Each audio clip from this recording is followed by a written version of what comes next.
right is not Suzuki, and I think you are in that representation because the rate which was set initially was 3%. The current rate, what is the current rate? It is not 1.5%. The current rate is 1.5% turnover, and for those people who are paying housing, it's 1.5%. So the total is 3%. Now I want us to invite you for a discussion, and the invitation today is this. A person sells one bag of sugar. This bag of sugar is 7,000. This person gets 50 shillings per bag of sugar. So why do we give KRA 1.5%? So that's again how you actually turn this particular person into a rogue, right? Because that is 0.4%. He has actually got 0.4%. He has not transported the sugar. He has not paid rent. But KRA wants 1.5%, or the government wants 1.5%. I would like you to look at the research done. Turnover tax, if you put around 0. Because if in this case get 4%, then you say you divide, you get 0.2. So at least you say that if you make 0.4% on this, then you will get 50-50. So that's 0.2. Then that pocket person will be compliant. But the moment you set a rate that the money that he has never got, from the word because you are turning it into a tab. So those research of this turnover, we have made several presentation, and I was one of the person who was presenting with the Kenya National Chamber of Commerce and Industry and the CAM. And we did the CAM with the ISPAC. By the way, we are the ones sometimes who supported, because when the law was signed that businesses should pay 1% minimum tax, I told most of my clients who were earning less than 1.5% that it would be very good to just give KRA or the government your keys and you close. And the majority of them were actually planning to close their business. Yeah, I want us just to look at it because this country belongs to all of us. And there's no one called government. We always have this interaction, and when we are interacting in this, we must support government to succeed. And because we are on the ground, we can support them. And being a practitioner, being in the chamber, and also going in the chamber, supporting the chamber president on all these issues, we have picked this turnover tax. We have presented the best scenario of a turnover tax is actually should be around 0.2 or 0. And if you do that, you will collect more. Then the majority of the guys, when they reach there that they are in this particular scenario, they actually end up saying that they are not paid. Or even the people who are lodging up turnover tax, majority of them are under lodging the turnover tax, so they can actually survive. And finally, I just wanted to ask this: the PIN obligations and this obligation when you are actually issuing. My friend Badobe, KRA has very good electronic systems. Sometimes your lieutenant sabotage you, because if I want to register for VAT and I take more than 3 weeks to register for VAT, it means that within that 3 weeks, the money the government should have collected are not going to be collected. So could we set also timelines when a taxpayer is coming to register for obligation? You automatically have, like you can say, within 48 hours now we have very good system. We know we have rogues also in the system, in the businesses, guys who want to defraud the government. But if it is 2% who want to defraud the government, don't set up a system to block the other guys who are doing business and who want to give government business. And at the chamber, we always tell our members that the KRA and the government is your value partner. The government is part of your biggest shareholder into your business. So when you see them, you need to see them on the table. They are only coming to check whether you have paid their dividends. And if you have not paid, then you can make arrangement of how you are going to pay the dividends. We always tell our business people that these are our brothers, these are our sisters, they are doing their job, and you can have always a conversation to be able to go there. So having said that, I want first of all to say that we really appreciate for you giving Kakamega this opportunity. But if you just look at that turnover tax, and I wanted also to tell you to offer you the chamber under the president of the chamber, that is Dr. Ruto, had actually mandated we work with CARE to be able to ensure that we do a research, we do benchmarking at the expense of the chamber, so that we can actually get the right number that you can put in so that everyone can pay as far as turnover tax. And I'm telling you, MSMEs are the ones who can raise the budget required to be able to support this country. So God bless you so much. Thank you very much. Thank you very much. I'd like to give a direction, Kidogo. Considering the questions that have been asked by the three rows are quite a number, there are up to 10 of them per person. I will allow our panelists to respond to those, then we can proceed from here the next round. Is that okay? Thank you.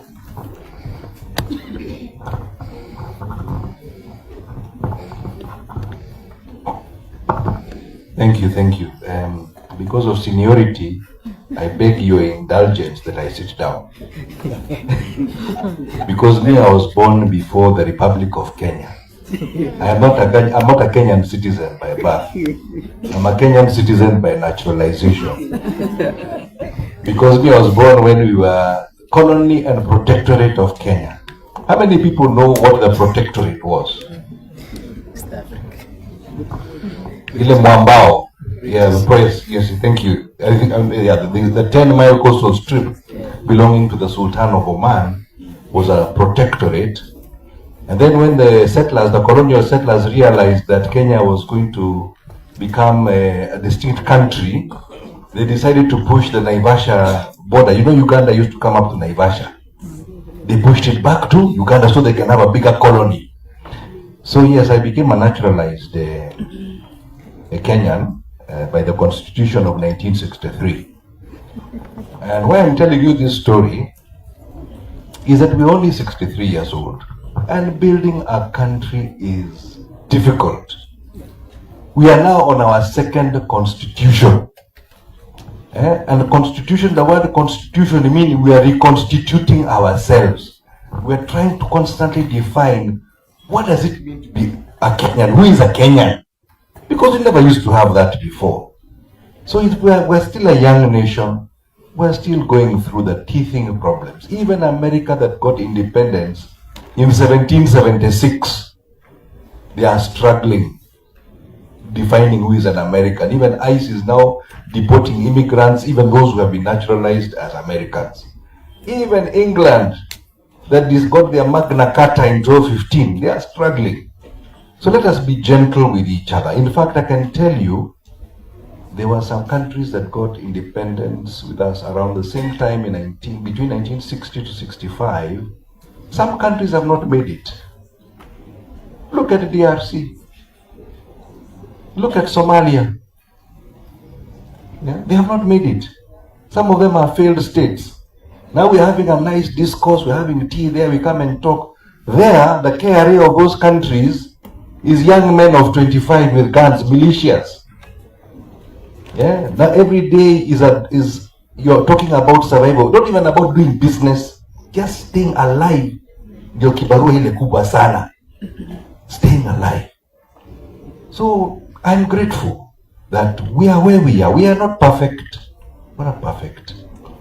And with that background, let us also look at where we are. Because of our second constitution, we have decided we want to bring government to the people. Do you know how much the new constitution has cost us? It is 450 billion and 50 billion extra that we have to pay as citizens of Kenya to have our own governor, to have our own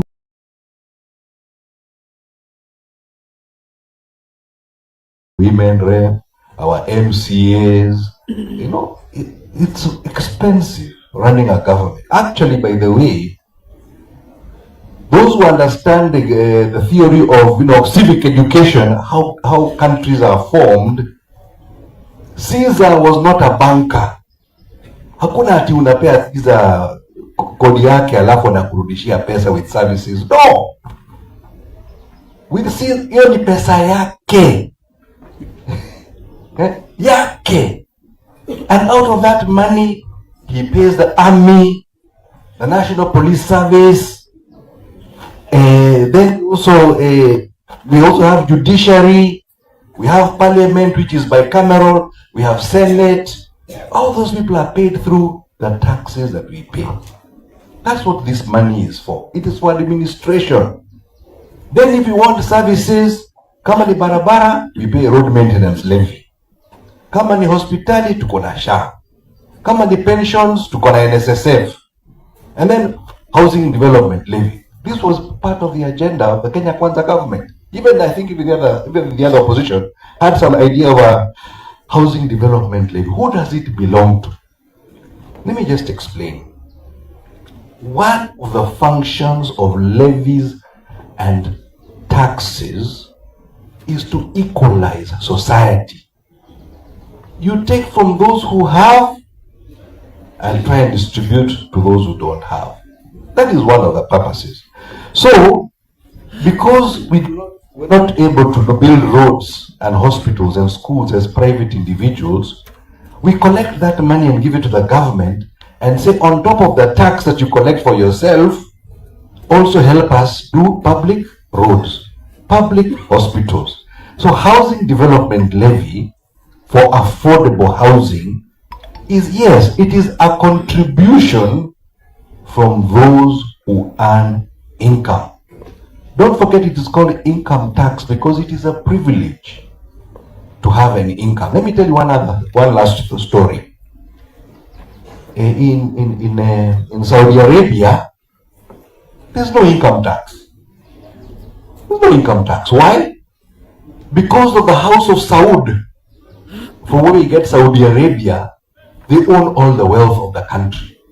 So in fact, it is the king and his people who now subsidize for the citizens because they own Aramco, they own everything. So one of the things we're very lucky as Kenyans, and if you look at the neighboring countries, I know Ethiopia is one of them, it is not a right to own wealth. The wealth belongs to the state. But here, you are given a permit, a license to run a business, you create wealth, generation of wealth for you and your children, and it becomes yours. You can even write a will, like we are being told about on Oboderito Gachagua and how he wrote a very comprehensive will. In many countries, individuals cannot have private wealth. So tax is a privilege we pay for the right for citizens to own wealth. Otherwise, everything would belong to the government. Caesar would own everything. If you go back to the real Caesar, when you look at 1 Samuel chapter verse 8, they were told the king will take your daughters to be his concubines. How many wives did Solomon have? 300. And out of that, how many concubines? Seven. He had 1,000 women provided by the citizens of the country. He will take your sons to be arms bearers and watu mkono. This is what kings do. This is what Caesars do. So Kenya is no different. We actually have a Caesar. Sisi ndio Zakayo, by the way. Zakayo ni sisi. And I've learned a lot. You're right, I started doing tax in 1990. Yeah, so I even before KRA was formed in 95. So they decided to put me on the board because I used to advise poachers. Then they said, this man who advises poachers, make him a game warden. That is why I'm here. But I've learned a lot, and I'm here to say actually what Chairman Mwakili vile anasema ni kweli. Tulipa ushuru, tujitegemee. Let us build our country. There's no other way to build a country. And people say, let us see the services we get first, and once we're happy with the services, we shall then pay tax. It doesn't work like that. You first pay tax, then you demand. And nikimalizia, that is now where we have a sort of a democratic monarchy. That we have a Caesar, yes, but we are allowed to choose our MPs, we are allowed to choose our governors, and ultimately are allowed to even elect our own president. So the question I want to throw back to you. Yes, I agree, KRA is causing a problem. They are now demanding with filing of returns and so on, and yet you're not being paid by your governor. Now I'm asking, is it KRA who put that governor in office, the one who is not paying you? when you do a project for CDF and the MP concerned doesn't pay you, and yet you know he has the money, is it KRA who put that MP in office? So we also have to understand we are the architects of our own misfortune. Yeah? Sisi ndio tunapeana ile kiboko tunachapa nayo. So now this is part of civic education. We have a right to demand haki yetu, lakini pia kuna jukumu. Lazima tujukumike pia. Vile tunahakikika, pia tunajukumika. So with that context, be gentle with KRA. They're doing their best. I now sit on the board, and now I've come to realize zile warning letters wanapeangwa na treasury through the treasury when they don't meet their targets. Pia yanachunga unga, akona familia, akona watoto wako shule, asipokusanya ushuru. You asked questions, and as I'm finishing, do you know our government expenditure per year is about 4 trillion? 4 trillion. That's how much we spend, of which 450 billion goes to counties and devolution. KRA, in a good year, we correct 2.9. So to a funding gap of 1.1 or 1.3 trillion. That's why we need infrastructure bonds, we need treasury bills, we need euro bonds, because we're always borrowing to meet the gap. What anyway you see? Borrowing is nothing more than deferred taxation. Hii deni tunachukua ni wajukuu wetu watalipa. So we have to make sure that this money that we borrow is used to build better roads, kuendeleza biashara, so that one day when our grandchildren are in office, they'll be able to pay the loans we are acquiring in their name. Because that is what it is. These loans have to be paid somehow. How do governments pay loans? Through taxes. That's why governments are always raising taxes to pay for the loans they have borrowed, in addition to the expenditure they are spending. Kwa hivyo haya mengi, Bwana Chairman, I don't know whether I've answered the political part. It has satisfaction. So let me ask our technocrat to now deal with the technical issues. Okay.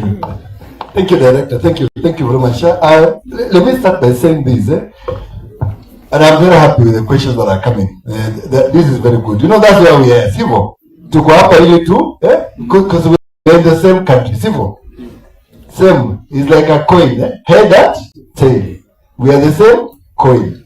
Kwa hivyo lazima tuwe na hii mambo kama how to say it, so that we can be able to agree. I want to start by saying something. If there are some people that we have engaged and we continue to engage, one of them is PAC. Every month we engage together with the committee in barazas and engagements in very many forums. And because of those engagements, there are so many problems we have resolved.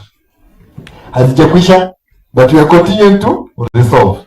And I'm happy when I see CPA here and FCPA and the questions that they've been able to ask, because we continue to engage. Also, even when we engage also with the National Chamber of Commerce, we have engaged at the national level. We are even now engaging at the local levels. We've been doing that in every place we go. And why do we do that? Because problems are Aisha, but we continue resolving them. So as we continue and make sure that we do that, and we are responsive as an institution. I think that's very important. Let me begin with John Meso. And thank you very much for your 5 questions. Question number 1, which you asked specifically, which I'm happy with, is that we've been mulling over this issue of carrying legacy balances in the system.